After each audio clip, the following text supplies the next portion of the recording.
The following is intended only for mature audiences. Always consult legal and medical professionals when needed. Viewer discretion is advised.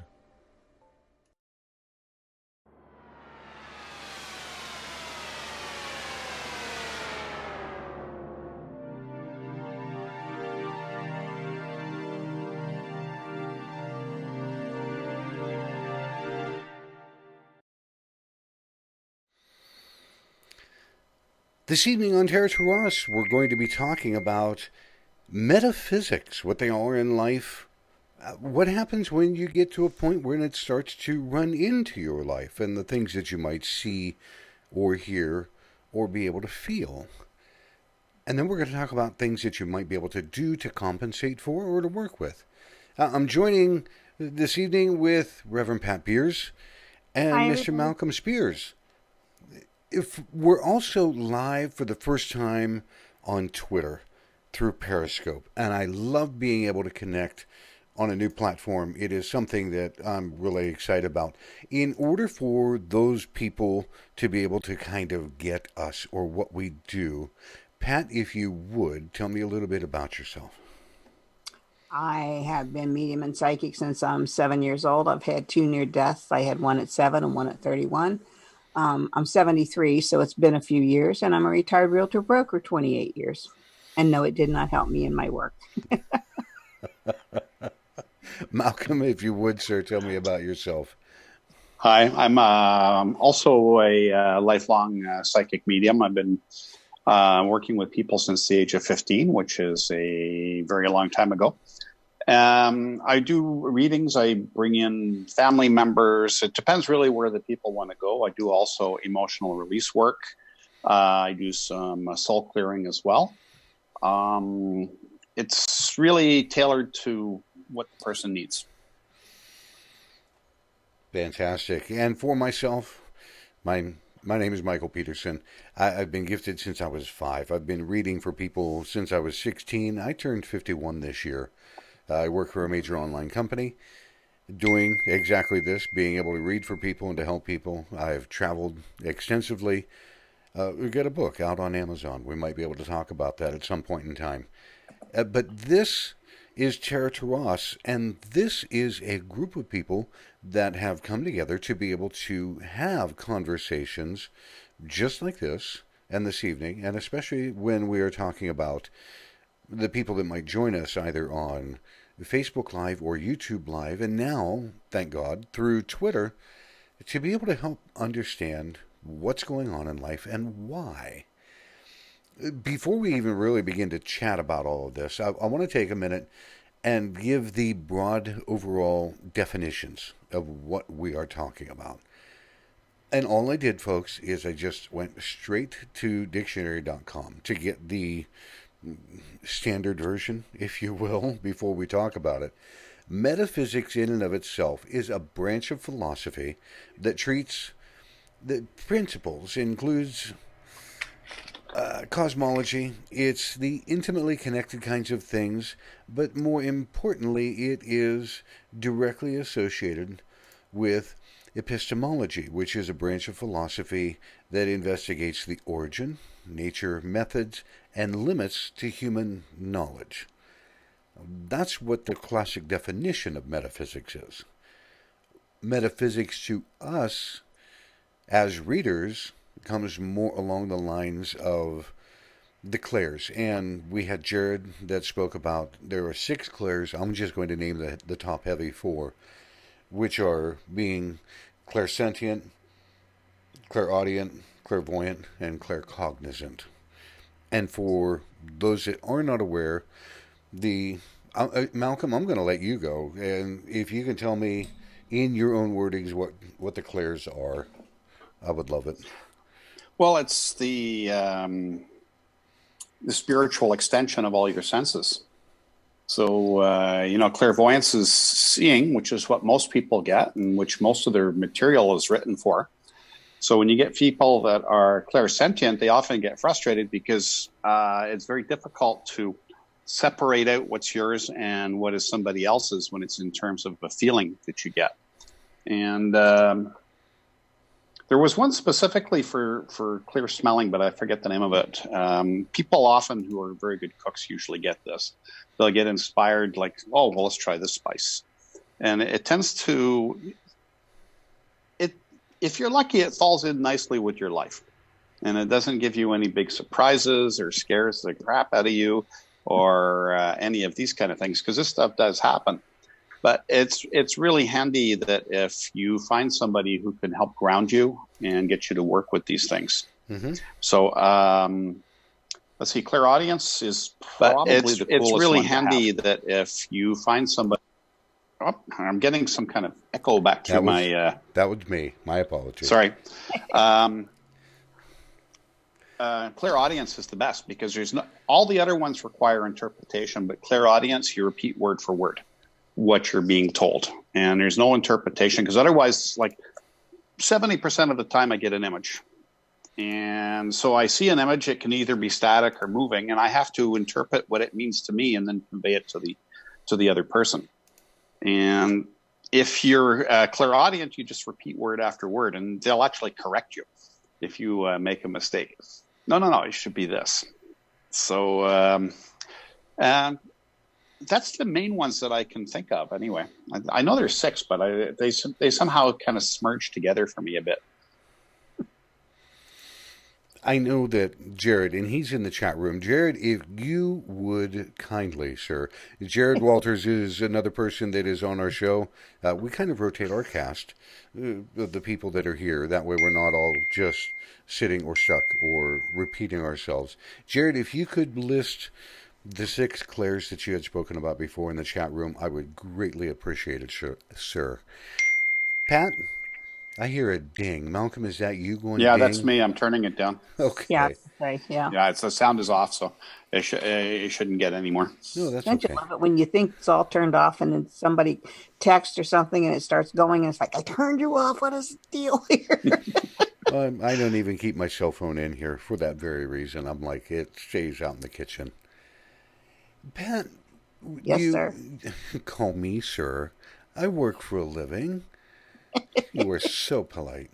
When you talk to people, and I know that you said this kind of earlier in before we even started the show and the three of us were sitting and chatting, you mentioned that you often do more of, I don't even know what to call it. Counseling. When it's counseling when you get up and you are talking in front of the group of people, whether you're at a fair, and you said you talk about, are you listening? Mm-hmm. My simple definition for people, metaphysical is above the physical. Can't always explain what it is or why it is, but it's there. And occult simply means hidden.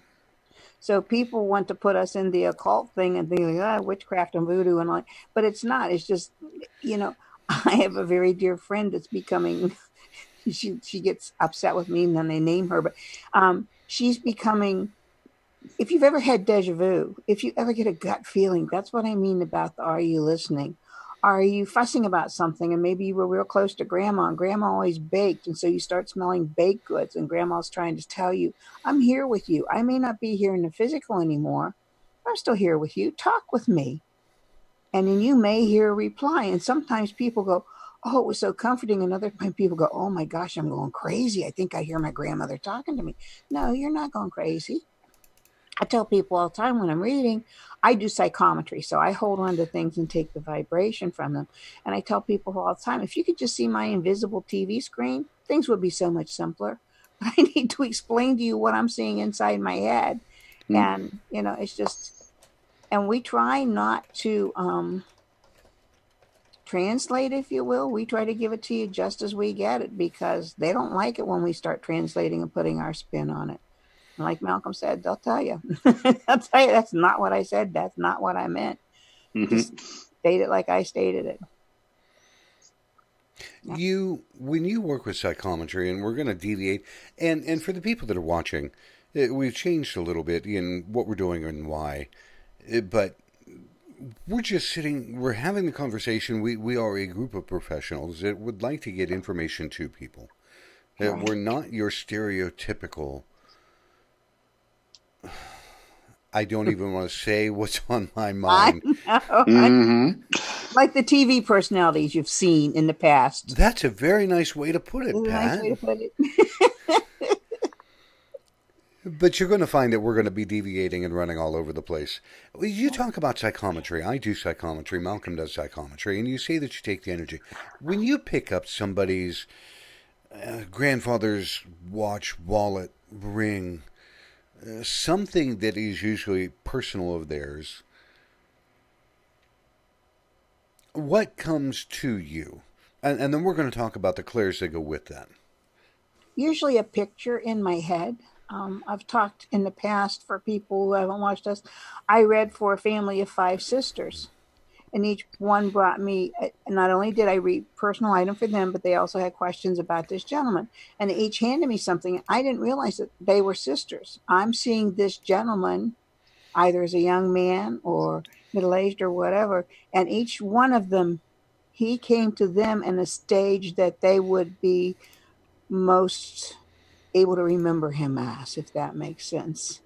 And then one of them brought me a tie tack that had been her father's, what had also been her grandfather's, who was from the Yugoslavia, Czechoslovakia area. And I'm seeing this gentleman plowing with a horse and plow. And their dad never did anything like that. And then later, when I told her that, she looked at me like I was crazy because I'm reading Grandpa, I'm not reading Dad. And she went out and talked to the sisters, and they said, "Oh yeah, don't you remember Grandpa so and so? That was, Daddy always wore that, but it was really his dad's." So yeah, I usually get pictures. Sometimes I will smell, sometimes I'll taste. I'll often hear, but I often get the picture inside my head first before anything else happens. So you're using or you are adapting clairaudience, clairsentience, claircognizant, And clairvoyance. sometimes, yeah, and And then, sometimes clairvoyance in that if they want to give them a message, something that they want them to, they'll try to connect them with something that maybe happened in the past that will lead them to connect to that same thing coming forward or something like that.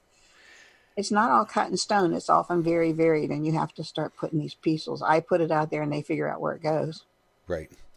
And this, Jared did type all of the clairs, and besides the four that I mentioned, the sense of smell, I believe, is clair. I have to look it up. Yeah. I'm sitting here and I'm looking at my screen going, oh my God, I've got my glasses on and I still can't read that. This is it's really, really small. Enlarge the It's print, Jared. clair olfactants, like the olfactory Okay. nerves. Yeah. And then clairgustance is the sense of taste.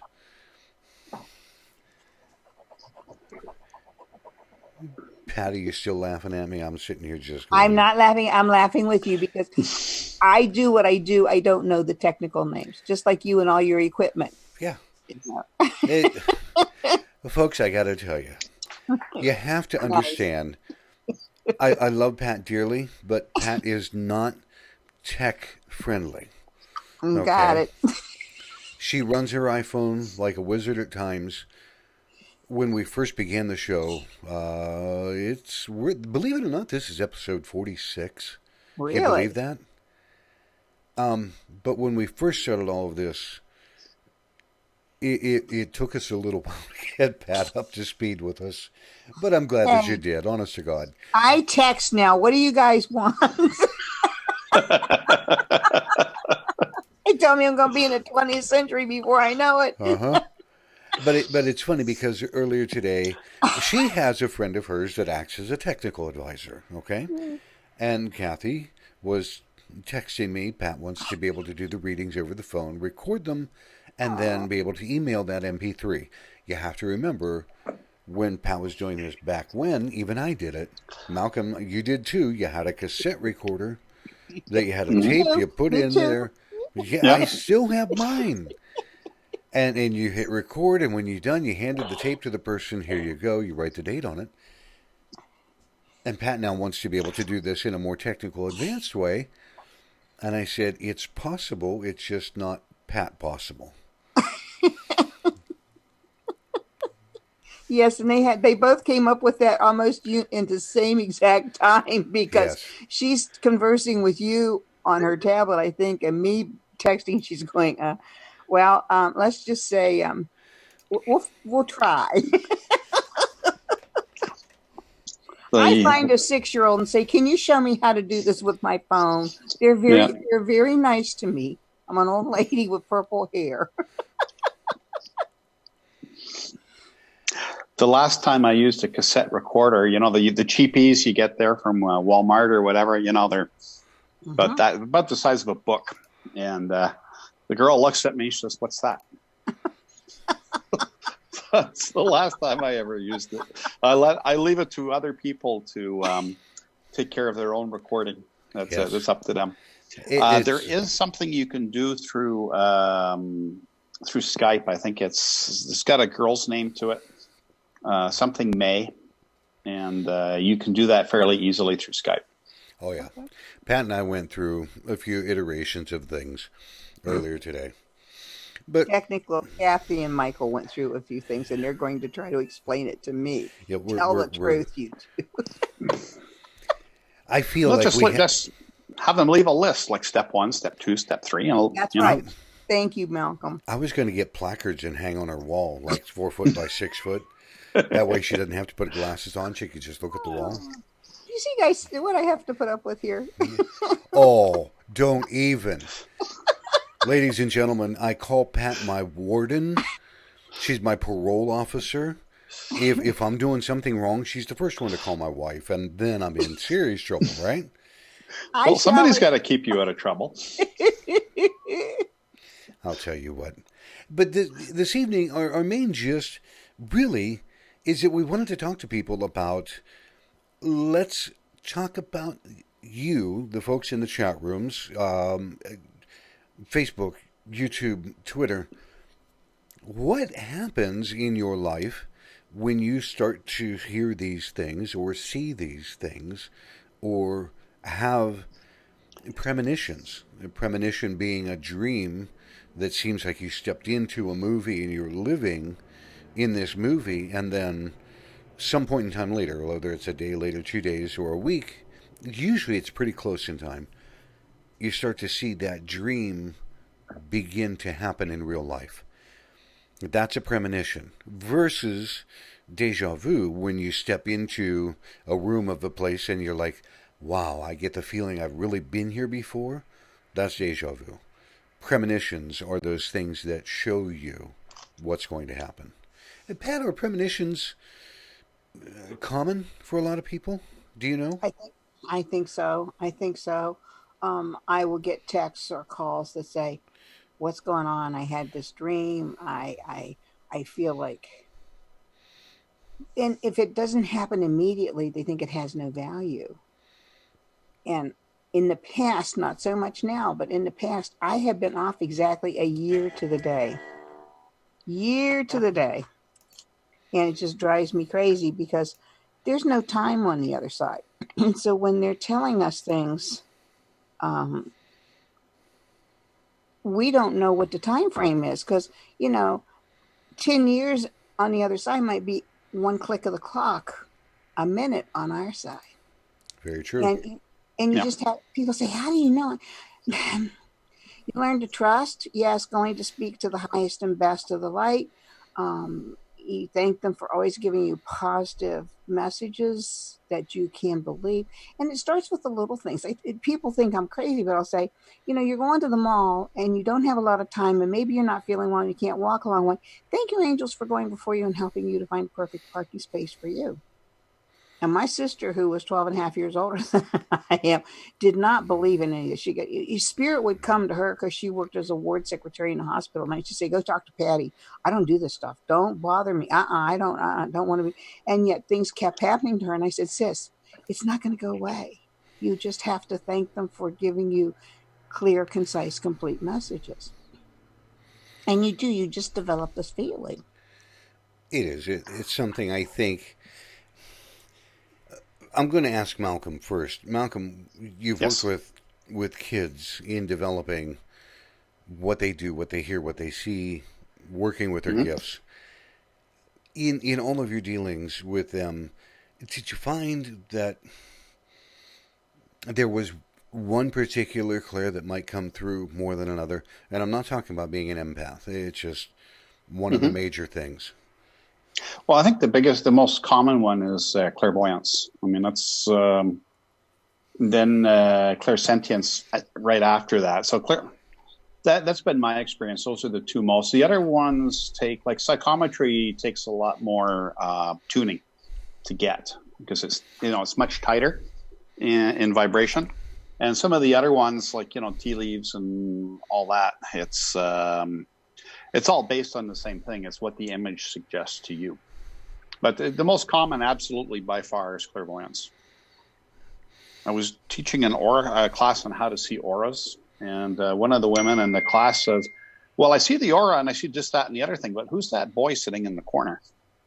I said, "Renee, we need to talk." Yeah. And that's it, too. It's time to sit down and have a conversation about that. And I think the thing that's so cool for me now is, well, let's see,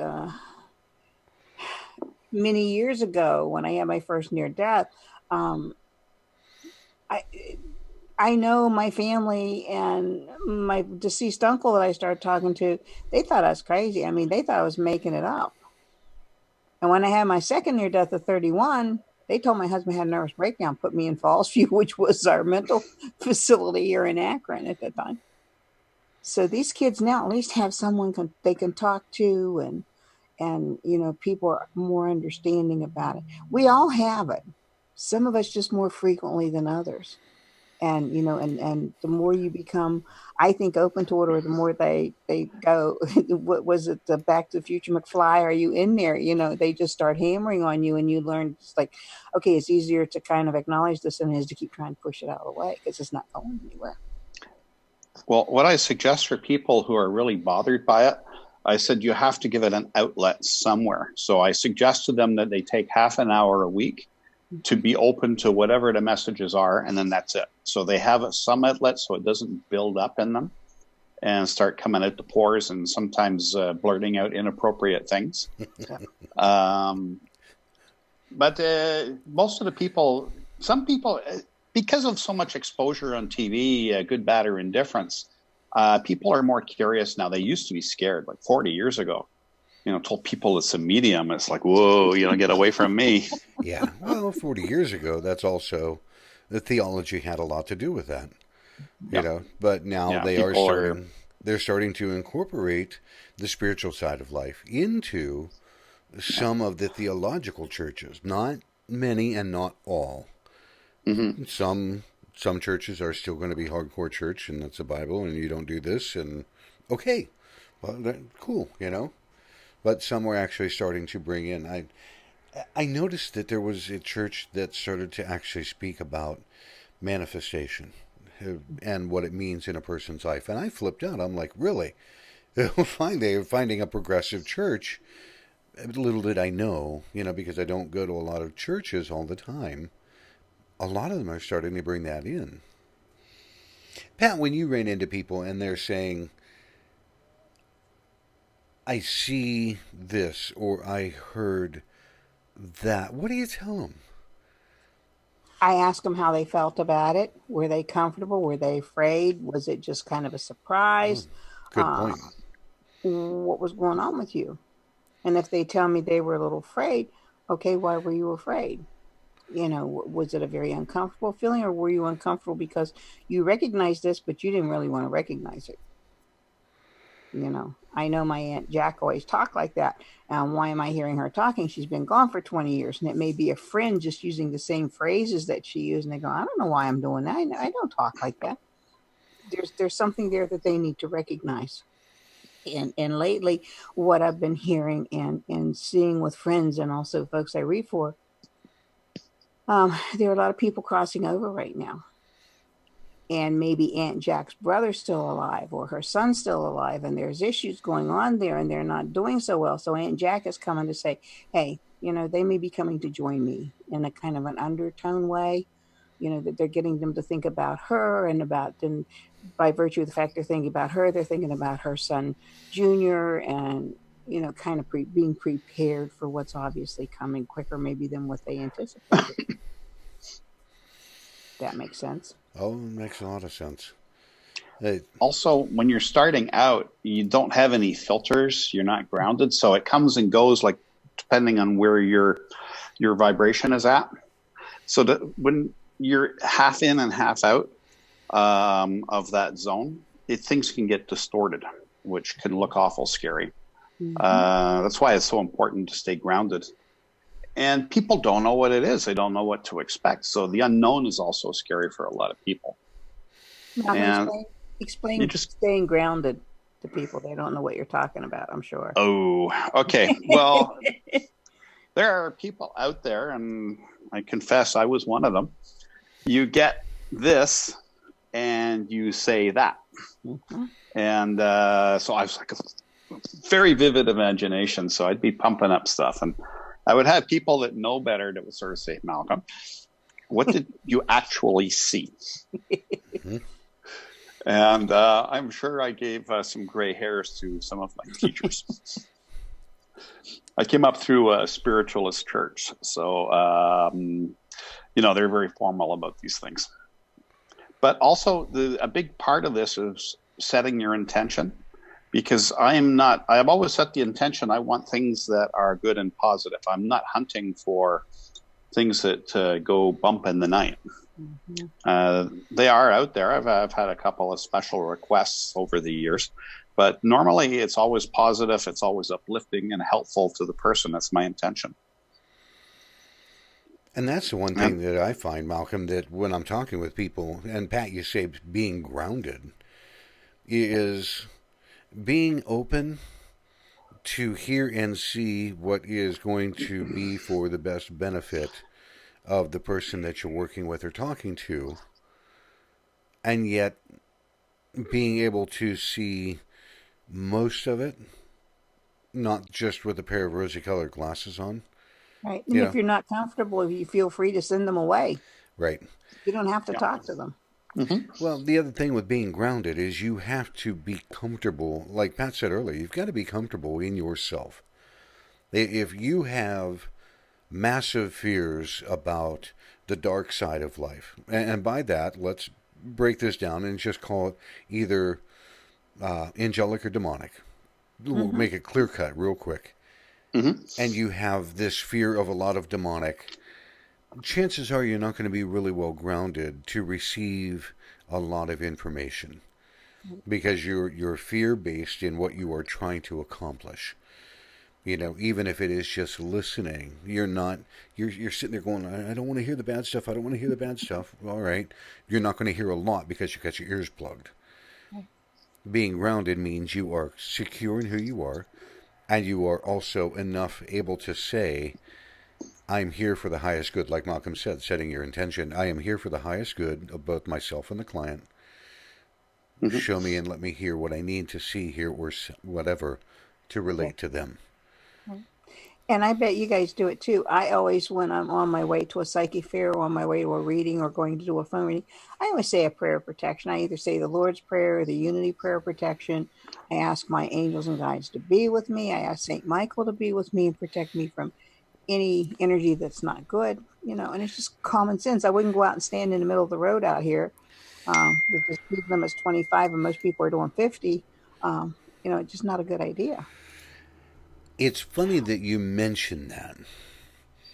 Everybody and their mother thinks that psychics are these whacked out people that I don't know what. I've heard it all. You practice Satanism, you're part of this, you're the occult. Oh my God, when I was growing up, if you said psychic, medium, palm reader, gypsy, that was a cult. Mm-hmm. And a cult then meant demonic. Mm-hmm. We got thrown under the bus real quick. Everybody and their mother that works as a true reader has a foundation in a very strong theological background. We all believe in God. We all believe in the higher power. We all understand there's the opposite side of life. It's just like Pat said, you turn around and you are going, okay, you know what? I say the Lord's Prayer, I call on angels, I do. Those are all the heavenly sides of things, folks. And this is Reverend Pat Beers telling you this. I'm not going to get preachy. I never do anything, any kind of reading whatsoever without doing a prayer of protection first. Always as part of the reading. And when I end, I close. I say thank you for all of the participation of the guides, spirits, family members. But usually to start, it's very simple. Father, Mother, God, I ask your blessings, guidance, and protection as we come together here to work in your name. I ask that all that pass here be pleasing to your sight, of the highest caliber, and of use to the client, whatever their name is. And I'm saying it right now, and I'm just getting totally goosebumps because it's like I'm so used to it. It's like I'm switching on. Right. And it's not just for us; it's for the people we're with. Yeah, very much. All right, folks, we are halfway through our hour. We're going to take just a quick break, our interlude. We'll be back in about 2 or 3 minutes, and we're going to focus more on what you can do when this starts to happen in your life. But we'll be right back.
It's an ironic kind of thing. We sit and we chat during the interlude between the three of us. Malcolm, you started to say something about being like a light switch on and off. Yeah. Well, that was part of my training. You want to have a very good control over this, but people are wondering, are you always on? Because they'll ask you, oh, you're a medium. What do you see? Blah, blah, blah, and questions. And I have to tell them it doesn't work like that. I'm not open all the time. And the way I liken it is imagine you're driving down the highway with the radio pumping out three different channels at the same time at high volume.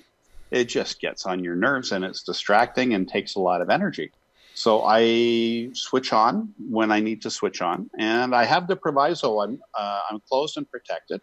And if there's something important that I really need to know, that's fine, no problem with that. But I don't need all the chatter all the time. And that's the big thing. Pat, I know you're much the same. You had started to say the same thing. And I want you to repeat kind of what you were saying during our interlude while we were chatting. Well, I didn't put it this way. Well, when I go like to a party or to a luncheon or just out with friends, people think we're like doctors. You know, we answer questions 24/7. We're never off. And we can't. We can't. First of all, I consider it an invasion of privacy for myself and for you. And I'm there to enjoy myself too. And at night when I go to bed, I always say, my physical body shall rest while my etherical body does its work. And I say, God in me remains awake, bringing my present problems to a perfect conclusion in divine order. And amen. And it's just like people just always think we're reading their minds, and we're not. We're not. Yeah, I've had that many times. Oh, are you reading my mind right now? No. No. Nor would I want to. No, exactly. You guys bring up a very valid point. It's people don't typically understand that we actually have morals.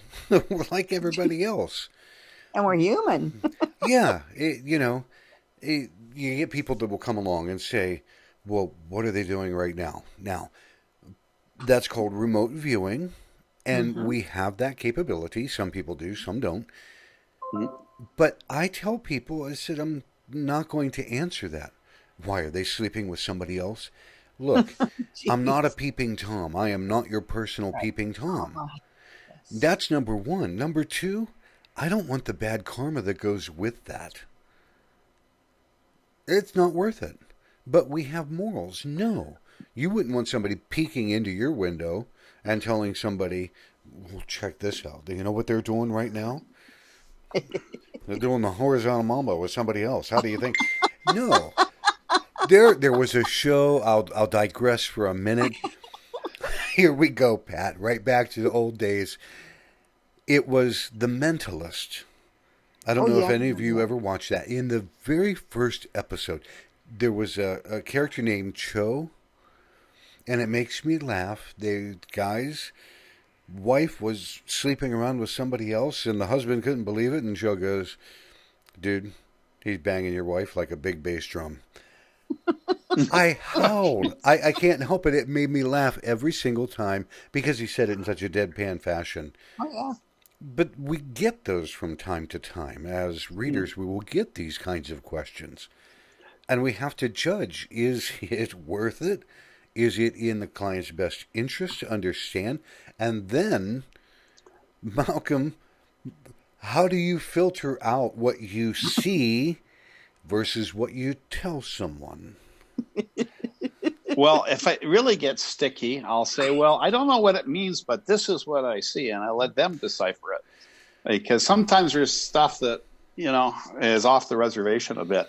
But there's also a difference because I've done a lot of platform work and like in front of groups and churches and stuff. And there's like a big line there, like when you're working in public, that what you're saying is not going to embarrass or trouble anybody. So the usual phrase is, come and talk to me after. Yep. Right. So we can do it one-on-one. Yeah. But when somebody sits down for a reading and they're saying, they're there for a reading, that's what they are opening up and giving permission at that moment. And the minute permission is granted, the energy just flows. So if you're doing like the I Spy thing, you don't get that land of energy that carries you somewhere. It kind of goes somewhere and boom, it stops because it's not on a healthy flow. Maybe that's the best way I could put it.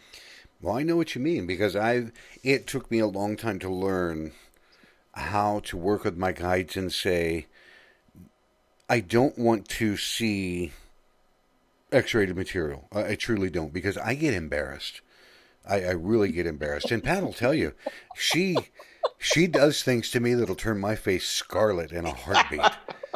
And And, they're You always just simple painted quite a statements. picture there. and I'm just like, Pat, what have you been up to in the etheric? so They're I, usually just a simple comment, and he goes whoop off. yeah, I'm going over there That's for a beyond while. left field, right? Oh, it's And just, if you notice, Melody could do the same thing to him. oh, Michael. this is why she's my parole officer.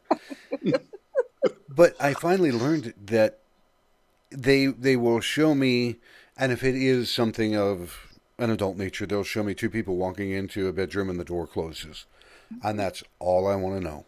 I don't want to see anymore. I don't want to hear anymore, and I relate material like that to. And the people that will ask, well, did they do X, Y, and Z? I don't know. I don't want to know. That's Why right. don't you ask them if they did? Well, they're not going to tell me the truth. Well, okay, there's part of your answer. Yeah. Let's Yeah. back up for a minute. I tell you, people, if you're watching, if you're listening, and this is going to be on the podcast later on, we're going to be veering all over the place. When people begin to open up to spirituality, when they really begin, whether they're younger or older, typically, if I'm not mistaken, and my experience tells me that it really begins as an empath, that they will feel things, that they'll feel something coming about, that walking into a room and feeling everybody being either massively angry, or they go to talk to their family and their family is saying one thing, the body language is saying something a little bit else, and that emotion that they get is like, holy mackerel, that's just not, that doesn't match the words. How do people deal with that when it just begins? I think it goes back to that deja vu thing. For me too, people, and this happens recently too. They'll see a lot of ads that are talking about they need new tires for their car, tires, or they'll see a lot of commercials about mechanics or whatever, and they're just not getting it. It's going right over their head. And the next couple of days, their car breaks down. Then they start thinking about. For me, way back when CNN first started, I swear that older gentleman that was the announcer used to drive me crazy because there would be something going on in my life, and I would turn that program on for curiosity's sake, and he would be saying something that was just like, and I'm like, why are you talking about this? That doesn't involve me. And doggone it, within 48 hours, there would be something. Just like my minister at church, he's retired now. And I just saw him the other day, and he's so funny. Um, and he knew what I did, told him up front what I did. He knew I was a realtor. He knew also I was a medium and psychic, and he would be talking about the new age and blah blah blah, and he'd be doing his sermon, and he would come right back. He'd bring it full circle. So the very thing he was talking about and railing about, he's including in his sermon, and even talking about it favorably in some cases. And people would say to him after, well, that was interesting this morning because I never realized. And he's like, and then he'd see me and he'd talk about getting red. He would just go because he couldn't help it. It was just in there. There's so much. And I had a very interesting conversation one evening when I still had my real estate company. I rented a office in the basement of my insurance man's building, and I was leaving, and it was like 10:30 at night, and there was a black Baptist minister there talking to him. And he says to me, "Young woman, are you married?" And the gentleman who had the insurance company, we were like his one of his first five customers. We'd known him for 40 some years. And he goes, "Patty." And I went, "Hi, Chuck. How are you?" And the gentleman said, "Well, are you married?" And I said, "Yes, sir, I am." And he said, "Well, shouldn't you be home with your husband?" And I said, "Well, and do you have children?" I said, "Yes, I have two." And I said, "Well, my husband's there with them." And he said, "Well, you shouldn't be down here tonight." And he said, "The Bible says." And as soon as he said the Bible says, I said, "Are we talking about the Koran, the Torah, the Bible, the English version, or the Catholic version?" And he says, "Young lady, sit down here. I think I need to talk to you." Now, this gentleman's probably 30 years my senior, and Chuck's going, "Oh, crap." There she goes. But that gentleman said, "You know what? We talked for 2 hours." And he said, "My sermon for Sunday is going to be a little bit different than what I thought it was going to be when I came in here tonight." And so it's just a matter of you know, that was one person, but look how many people he talked to that we kind of changed the paradigm here Hmm. of where he was going and what he was thinking. And I think that's what we do a lot with our work. Yeah. Inspiration. Inspire Inspiration, people to the betterment of their life, their self, their family, whatever it may be. You broadening know, their because horizons, giving them a different look at something. I would definitely agree. I was working a fair, and this woman came and sat. No, it was a conference. This woman came and sat down, and the entire reading was her late husband, and I mean front to Mm. back in great detail. And he's telling her all kinds of stuff, and she is bawling her eyes out. And I'm saying, "Are you okay? Do you want me to keep going?" But the thing is, here I am, you know, in this room with a bunch of readers, and this woman is just absolutely sobbing. And I'm thinking to myself, okay, this is maybe not the best advertisement going. No. But no, she really needed it. And, you know, she just missed him so much. And he came really back in spades. Gave her And sometimes it really, like, Spirit will come in and really help people and put them, you know, give them exactly with that which they need to uplift them. It really startles me over time, just how often that happens. I was going to say, do you find that sometimes that'll be the flow possibly for a while? Because the joke is for a long time and still is, if you leave my table and you're not crying, I didn't do my job. I Oh, haven't I haven't connected with heard that one. someone or I something. prefer when they're laughing. I know, but they come to me usually for the mediumship. And so if Yeah. they leave my table and they're not crying, I didn't do my job. I didn't connect for them or maybe answer the Okay. question they had or whatever, help them find peace. Yeah. It's one of Yeah, the. I've done quite a bit of the mediumship part of things, but I do a mix. Like, and I always tell people, there's no guarantee. Somebody, you know, person X is going to show up. If they do, they do. If they don't, I mean, I have no control whatsoever over that. Who shows up? And we can't always connect. You know, the fairs that I work, we have a 3-minute rule. If we don't connect with you in the first 3 minutes, then it's, you may leave my table, or usually, and it happens to only once or twice a year to me, I will say, I am so sorry. I cannot connect with you. I'm not able to give you the information you're seeking. I would rather take you back to the desk and find someone that you can truly talk to that will help you with this. Mm-hmm. And sometimes that helps them to understand, well, okay, I guess I don't need to test her, or I like her. I said, then you're gonna have to talk to me and just help me to connect with you, not tell me why I'm not helping you or why I'm so wrong. And I feel that when it happens, but sometimes I just can't connect. And it has nothing to do with the person in front of me. It's me, and my connections are not working that day. Mm-hmm. Yeah. No, but I think it's a person to person thing, because you don't have the right mesh of vibration. And that's happened to me a couple of times. And I did exactly what you did. You work at it for a while. There's no connection. So refund their money, or, depending on whatever situation you're in, and just be straight up about it. No, I'm sorry. I'm not getting anything. Yep. And those tears aren't always tears of sadness. They're often tears of joy. Mm. You know, that you help them to clarify something that they are really seeking to clarify. Yeah. I ended up with just to change the direction a little bit here. I had a student. He became a student. He came as a client he was referred for emotional work. And he was the most psychic person I've ever met in my life, who refused to admit that he was psychic. But he was, he retired out like quite high up in a large police force.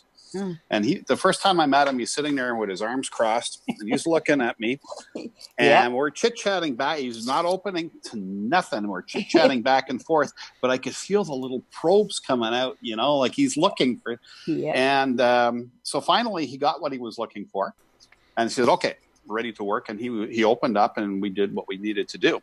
So after the session was, our emotional session was over, I said, okay, what did you find out about me that made you feel safe enough to open with me? And he looked so shocked to get busted for that.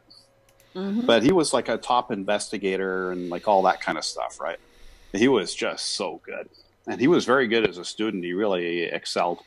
When you have to realize all the crap that he saw in his work. Oh my God, yeah.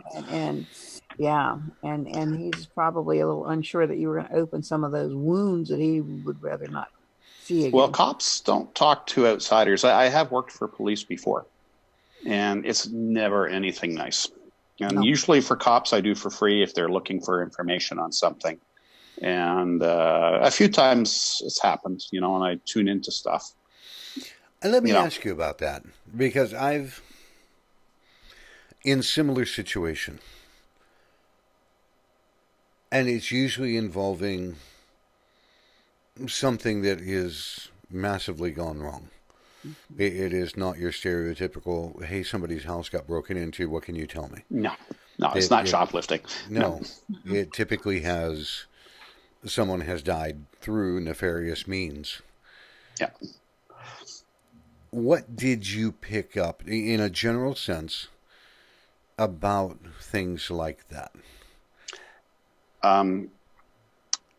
Where I go camping in the summertime, some of the folks there know what I do, and this one particular woman who was a statey, who was an detective at a state level, and she'd heard about it, so she came. Do you mind if I ask you some questions? I said, sure, go for it. She gave me a guy's name, and I just looked at her like point blank, and I said, well, you realize, of course, that he's dead, right? And she looked a little startled because she only told me the name. And said, yeah, we assume it. We're looking for him. And I told him where he was and how he got there. And he was at the bottom of a lake in his pickup truck. Mm. So, I mean, stuff like that, she was a little startled. But anyway, I've had a few people inquire about things. The ones that I've been getting lately are the ones that someone has been killed. Or, Akron was bleeding the nation there for a while, and the fentanyl overdose stuff. Mm. And people wanting to know, was this an accident, or was this someone wanting to get rid of somebody? And sometimes I can help them, get them some information that helps them in some way. Yeah. I'm going to tell you guys, it is difficult for me. I have not, in all my time, because I allow many things to come through the filter, if you will, that when someone is murdered and they're asking me about it, you get the feeling of what happened. It's almost like you take the place of whoever it was that died. Mm-hmm. And whether it's a gunshot or a knife or a string, you feel it, along with the emotion. Mm-hmm. And along with the fear, and it, to me, at times becomes the most filthiest, dirtiest feeling in the world, as well as painful. Yeah. And even if you stop and you say, that's enough, I don't want any more, and you say, I'm done with this, and you manage to turn it all off, it feels like it takes hours to get that washed out of your body. That residual stays with you. That energy stays with you for a while. Mm-hmm. It's hard. It's not like... there may be some readers out there that can work with the various clairs. And again, when we're talking about something like this, it is clairvoyant, clairaudient, clairsentient. You hear it, feel it, smell it, taste it, everything. It's like somebody turned the dial up to 100 when it happens. It's not pleasant to me, So when they come in, they say, "Can you let's apply a little bit of logic filter before I say yes, I'm going to work with you on this." And like you, Malcolm, you try to find the outskirts of what has happened before you go diving in the deep end of the pool. Mm-hmm. Yeah, it's rare, but it does happen from time to time that people want to know these things. I had a client recently. I put him off. I don't know if I've talked about this before, but I put him off for months, wanting to know when he was going to die. Yeah. And I hate doing that. But in his situation, he has a lot of illness and this, and he's trying to plan for his family. So I finally relented and said, okay, I'll do it. And I gave him the information. And the funny thing about it all, after making that big production out of it, okay, it's just a little bit longer than I thought. Jesus, why didn't you tell me that in the first place? Yeah. But because it's comfortable. It's not a thing. but I finally relented because I really understood what he was trying to do for his wife, and that was what that was all about. But there's certain stuff that certain places I just don't go. Yeah. It I had a typically. call today from a client. She's still a client. Her husband's been gone. She told me 2002 today. She says, "Do you remember the first time I saw you?" And I said, "A while ago." And she said, "I came to you at a Holiday Inn." And she said, "You read for me." And she said, "You were so accurate. And I asked you at the end of the reading, can you please tell me when my husband's time will be up?"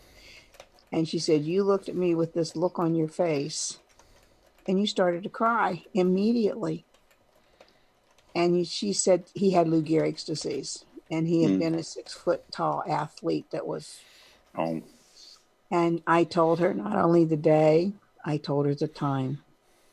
And she said, "I felt so bad for you." But she said, "I kept saying to you, I need to know. I don't know how long I'm suffering with it." And she said, "I slept that night for the first time in months." And I'm like, and she said, "But I felt so bad for you because the look on your face." And she said, "These tears just started rolling." And she said, "I knew you were going to tell me. You didn't want to tell me, but she said, I knew you couldn't not tell me." Hmm. I said, "Yeah, I remember." I said, "I tried to forget those things." So it doesn't happen often, but it does happen once in a yeah. while. I had it happen to me once by accident, and this family is separated. The girl who I was doing the reading for was like 2,500 miles away from her family, and her brother had. Let's put it this way. He had a lot of friends in low places, Mm. and she was asking me about. He was estranged, and it was a big family. He was the big problem in the family, and I won't go into too many details. And it just out of my mouth pops, "He won't be here very long." So the girl didn't say anything, but apparently, right after the reading, she jumped on Facebook and tracked him down because she hadn't talked to him in years. And she had a conversation with him and got everything off her chest that she wanted to discuss. And he was murdered like 24 hours later. Wow. And it just, but obviously that was meant to be. That really got her to let go of all of that stuff and feel that, she had done what she needed to do. And people need to understand we don't do that because we choose to.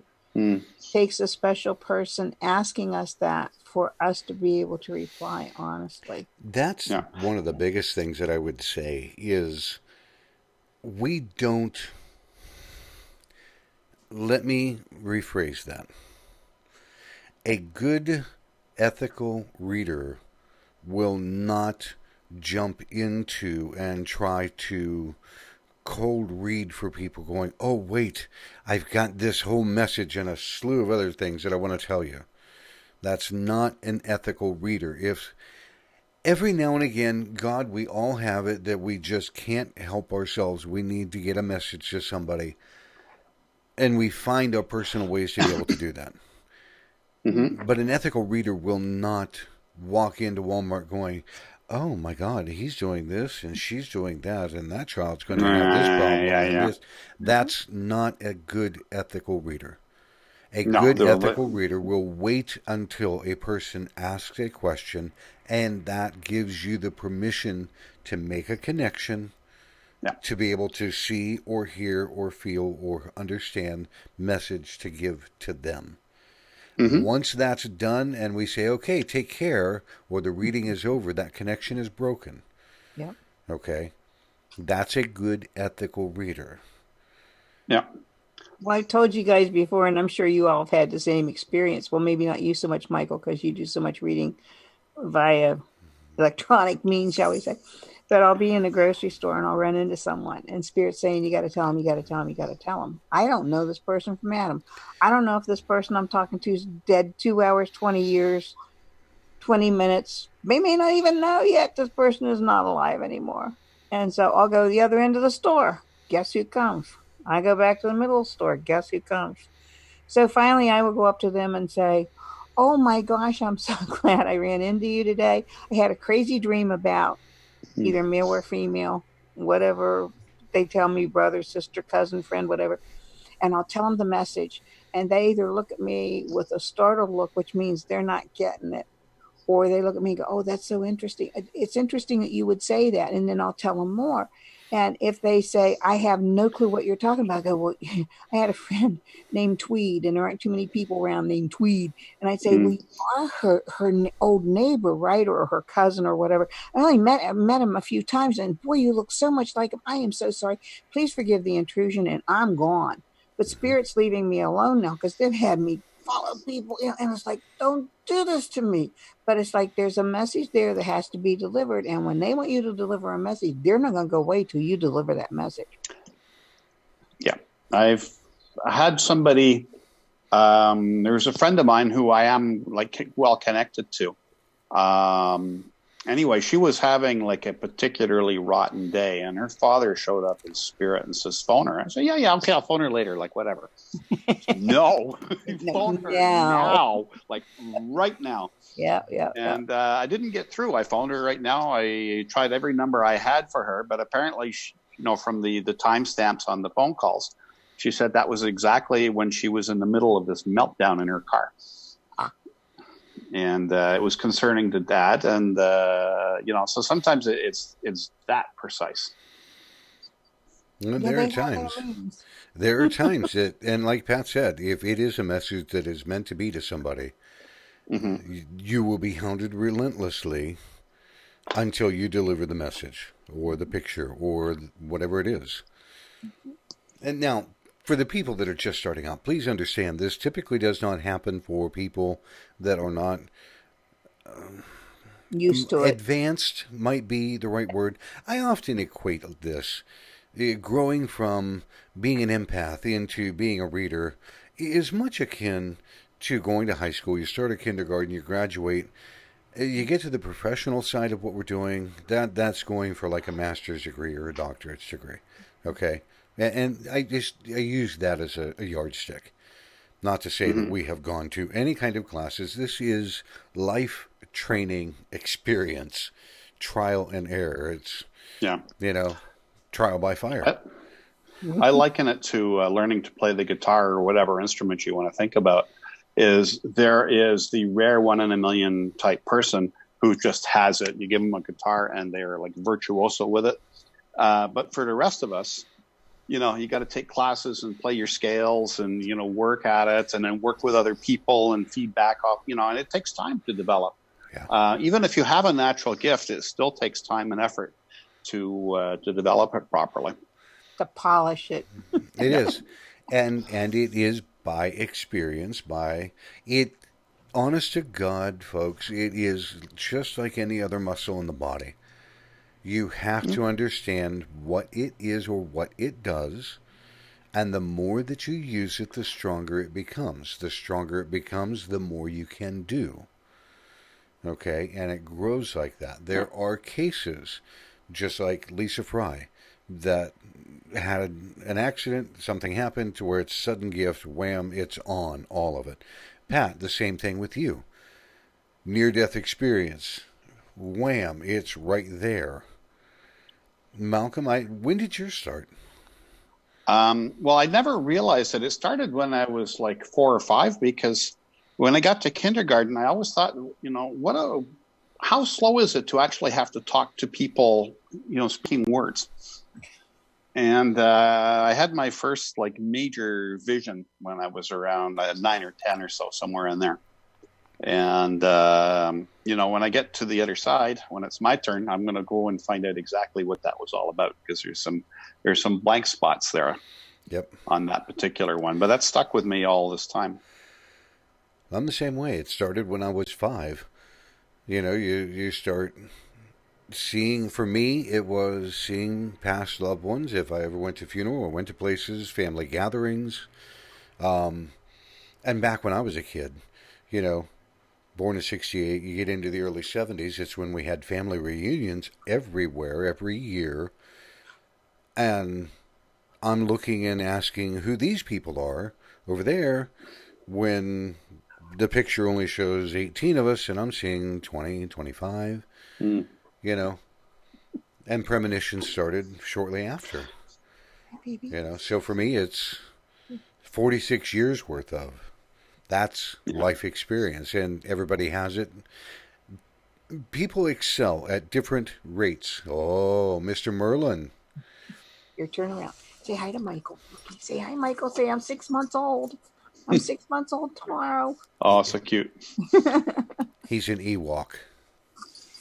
He's a dark mask fawn. Peekaboo. Pekingese. Pekingese. Pekingese. Pekingese. He's going for his first airplane ride next month when I go to Baltimore to see my son, and he takes me to see the Rockettes in New York. Well, Bucket list that's trip. going to be interesting. Yes, it will be for both of All right. us. All right, folks, we've exceeded our hour. I hope that we've been able to kind of, through a course of dialogue, help show you what some of the things are that you might hear, see, feel, and some ways to be able to do it, and as well as a wealth of experience. Curiosity, I wrote it down once before. Pat, how long have you been reading for people? 67 years. Well, reading for people publicly, willingly or unwillingly, my whole life. But the second near death, it was just, I couldn't shut it off anymore. Stuff kept sneaking out, In conversation, I would just be talking to someone and telling them things I had no intention of saying to them. And okay, just, so how many years have you been reading for people? Well, next month it will be 46. Okay. Wow, That's formal readings. I started when I was 15. I started when I was 16, so I've got 35 years. Pat, how many did you say? Jeez. Well, at least 40, 43 publicly. I mean, I've always done it my whole life, but nobody really knew. They just thought it was coincidence. From the formal readings that we have done, it's 124 years of experience of readings.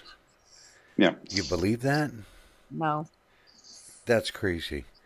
At any rate, for everybody on Facebook, on YouTube, and now on Twitter, as well as podcasts, if you want to find out more about Terra Turas, or who we are, what we do, you can visit our website at terraturas.com. We're here on Facebook at /Terra Turas. We are on YouTube at /Terra Turas. We've got our shows going all the way back.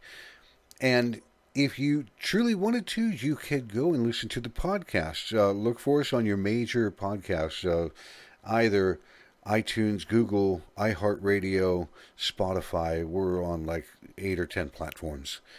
This evening, it's been us just having a conversation more about what happens and what metaphysics really is. Can I make a comment, Michael? Oh, sure. I would just ask people not to fear, but do question. Do clarify. But don't get in fear mode, because that brings on a whole new set of concerns for you. I would agree. Go ahead, Malcolm. If you are in a situation where you're afraid, call somebody who's reputable medium, and they can sit you down and talk to you about, okay, this is what's going on. This is what you perceive. This is what's really going on. And, they can help you make sense of it, whatever it is that's going on. Because, sometimes people have spontaneous awakenings, and they're not necessarily ready for it. Yeah. Imagine being in your 40s and all of a sudden seeing and hearing everything that we do. Or even Shazam.